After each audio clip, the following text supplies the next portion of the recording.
Halo teman-teman semuanya. Nah, jadi di part kedua ini kita akan ngebahas lebih dalam terkait dengan jurnal akuntansi BLU. Yang mana nanti lebih dalamnya terkait pendapatan, belanja beban, kas semestara kas, investasi BLU, maupun jurnal-jurnal eliminasi saat kita mau melakukan konsolidasi. Gitu kan? Nah, untuk pengenalan awal aja, BLU ini dia bisa melakukan investasi maupun jangka pendek ataupun jangka panjang, tapi jangka panjang itu harus seizin dengan Menteri Keuangan. Kalau satker biasa tuh nggak boleh tuh investasi. Nah, next. Pendapatan dari, nah nih, jurnal standar untuk pendapatan. Kurang lebih untuk cara ngejurnalnya itu ada tiga poin pendapatan yang terdapat perbedaan dalam menjurnal gitu ya. Mungkin dari paling bawah itu pendapatan hibah.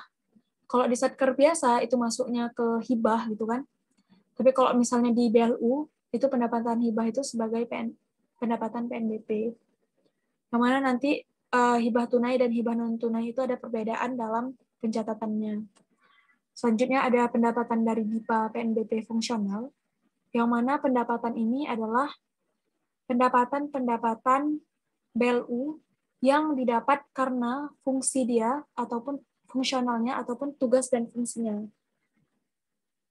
Gitu. Jadi kan BLU itu dia lebih ke pelayanan kepada masyarakat ya. Jadi atas fungsi dia memberikan layanan itu dia dapat uang sesuai dengan tarifnya. Nah, pendapatan itu disebut dengan DIPA PNBP. Nah, di DIPA PNBP itu jadi jarang nanti tuh ke depannya kita nemuin kata fungsional. Paling kalau misalnya DIPA PNBP, DIPA RM gitu. Jadi kalau misalnya dibilang DIPA PNBP langsung kita harus langsung ngeh gitu kalau itu tuh adalah pendapatan-pendapatan dari hasil pelayanan si BLU itu berdasarkan fungsi dan tugasnya. Nah, misalnya nih kayak PKN STAN itu kan dia BLU gitu kan.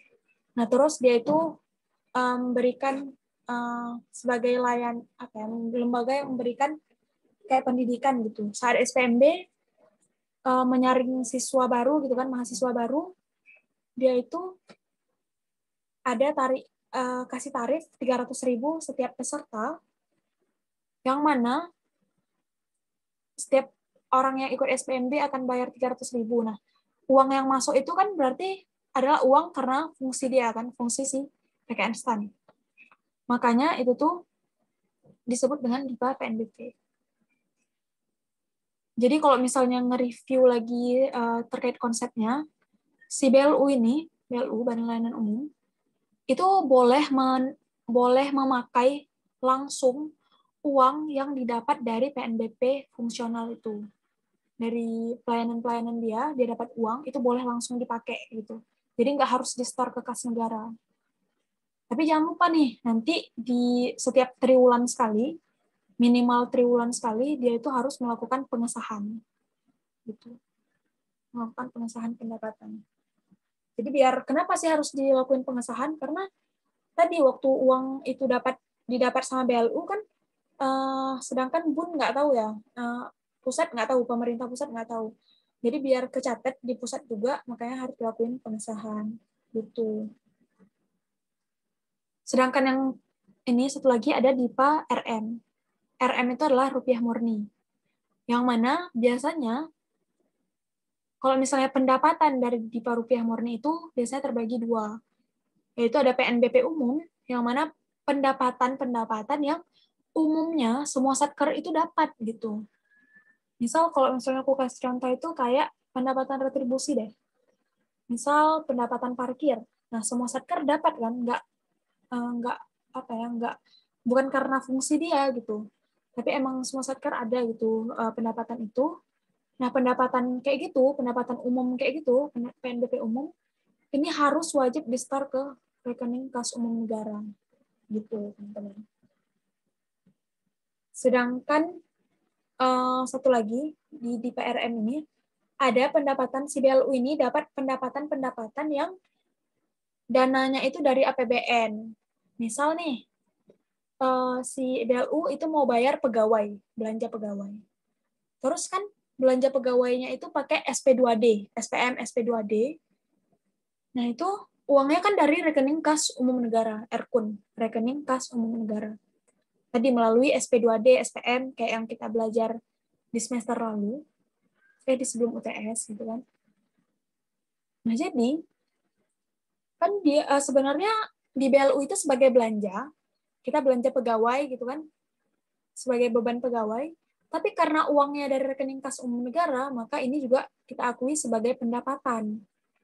Nah, ketika kita akui nanti dia sebagai pendapatan, itu makanya namanya ada korolari. Jadi istilahnya korolari ini ada jurnal ikutan gitu.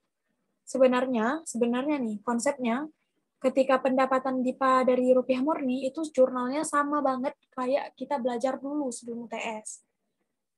Hanya aja waktu di BLU itu nanti bedanya cuma ada tambahan satu jurnal aja nih. Kalau misalnya pakai DIPA rupiah murni itu ada tambahan jurnal korolari, jurnal ikutan. Kayak mana itu? Oke, next. Yang pertama ada di pendapatan DIPA rupiah murni. Kayak mana yang tadi sekilas udah paparin itu kan. Nah, jadi pendapatan dari DIPA rupiah murni ini adalah pendapatan yang diperoleh oleh BLU gitu kan, karena ada PNBP umum.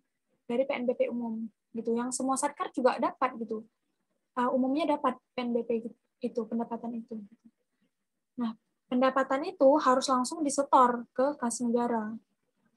Jadi waktu nyetornya, itu kita bakal jurnal DEDEL, diterima dari entitas lain, DEDEL, pada pendapatan.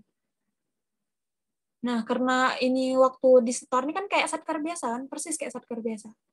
Waktu kita nyetor itu jangan lupa kita buat di buku besar kasnya juga DEDEL pada pendapatan. Bedanya waktu di BLU ini ada jurnal ikutannya. Setelah kita jurnal ini, harus kita tambah jurnal ini. Harus kita tambah jurnal di buku besar akrualnya itu penyetoran PNBP oleh BLU ke kas negara pada DEDEL. Gitu. Ini cuma jurnal ikutan aja, ini harus di jurnal nih. Kalau ini di jurnal, harus ada tambahan jurnal ini. Oke, next. Ada pendapatan dari DIPA RM juga, yang mana pendapatan ini dari APBN tadi, sumbernya diperoleh dari APBN. Jadi, misalkan, kita, si BLU ini, dia belanja pegawai, dia bayar pegawai dia. Kan kita dicatat di akrual tuh, waktu ada resum tagihan ataupun SPM, kita nyatat beban pada belanja yang masih harus dibayar, ya kan? Beban ini bisa beban pegawai, bisa beban sesuai dengan nama bebannya lah. Nah, terus pada belanja yang masih harus dibayar. Karena masih SPM ataupun masih baru resum tagihan, maka no entry di buku besar kas. Terus pas ada SP2D gitu kan. SP2D. Nah, ini kan dia baru terjadinya realisasi belanjanya. Waktu realisasi belanja, jurnalnya ini sama kayak Satkar yang dulu sebelum TS. Kita nyatatnya belanja yang masih harus dibayar. Belanja yang masih harus dibayar. Pada dikel. Diterima dan ditagihkan ke entitas lain. Karena udah ada realisasi, makanya ada SP2D kan, barulah dicatat di buku besar kas. Belanja pegawai pada dikel. Misalnya gitu. Nah, ini sama banget kayak Satkar biasa. Cuma bedanya di BLU, setelah ada SP2D ini, setelah ada jurnal ini, ada tambahan jurnal ini. Ada jurnal yang ngikut dia, jurnal ikutan. Atau bahasanya namanya korolari. Nah, di sini, kita kan sebenarnya ini beban nih bagi kita. Tapi kita tuh, belanja kita nih diperoleh dari APBN. Jadi kan sebenarnya kita dapat uang gitu dari APBN. Ini kita akui sebagai pendapatan gitu. Tapi kita cuma ngejurnal di akrualnya aja ya. Dikel pada pendapatan alokasi APBN. Gitu, teman-teman. Oke, next. Kita selanjutnya masuk ke jurnal standar pendapatan DIPA PNBP. Yang mana kalau misalnya dibilang di PPNBP berarti ini lebih ke fungsional dia, karena fungsi si BLU itu memberikan pelayanan. Gitu. Nah, di sini ada dijelasin pendapatan ini berasal dari layanan yang diberikan oleh BLU, terus Satker BLU ini. Jadi teman-teman, tadi kan di BLU ini ada dua subsistem. Ada yang di part pertama, aku bilang ada subsistem akuntansi mandiri, terus dia ada subsistem akuntansi SAP. Jadi, yang kita belajar itu cuman yang SAP-nya aja gitu, yang untuk mandiri ini nggak perlu. Jadi misal nih, misal si Satker ini dapat uang, gitu kan? Misal biar lebih real gitu, PKN Stan. PKN Stan dapat uang dari hasil SPMB gitu, misalnya 100 juta. Terus itu belum disahkan. Nah, tapi di PKN Stan sendiri, di internalnya itu udah ada jurnal. Itu namanya di jurnalnya di akuntansi mandiri gitu. Nah, itu kita nggak perlu belajar. Nggak dipelajari maksudnya sekarang. Nah, terus waktu nanti adanya pengesahan, gitu kan? Waktu adanya pengesahan, barulah nih pengajuan pengesahan, barulah kita nyatat nanti.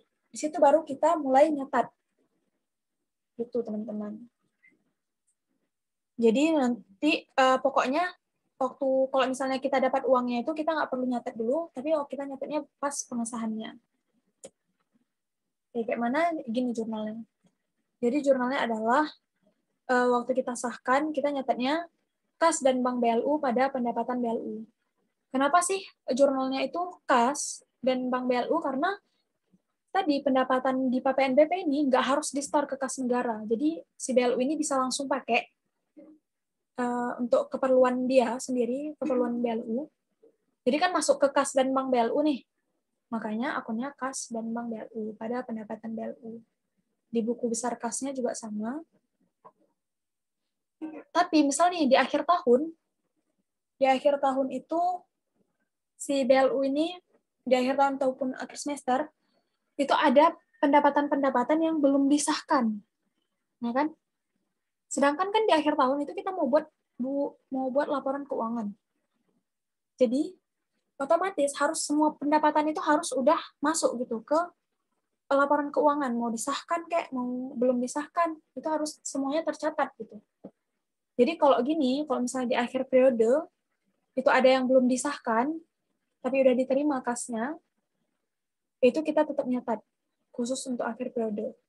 Jadi kita nyatatnya kas dan bank BLU yang belum disahkan pada pendapatan BLU. Karena belum disahkan, jadi di buku besar kasnya itu no entry. Nah, ini di akhir tahun kan, di akhir periode. Terus di tahun selanjutnya, di periode selanjutnya, kalau misalnya mau disahkan yang ini tadi, itu kalau misalnya sebelumnya itu di awal periode ada jurnal pembalik, gitu kan, di balik jurnal ini tuh tadi dibalik pendapatan pada kas yang belum disahkan, nih ada di balik gitu. Maka waktu pengesahannya kita ngejurnalnya kas dan bank BLU pada pendapatan BLU. Kas dan bank BLU pada pendapatan BLU.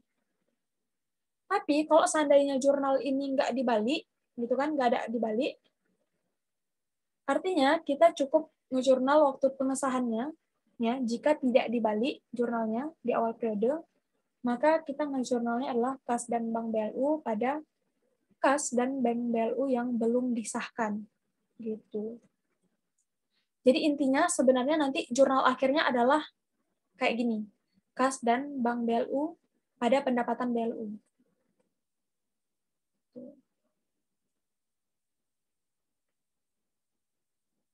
Nah, sedangkan kalau misalnya jurnal pengesahan pengakuan pendapatan BLU akrual non-kas, misal kita dapat,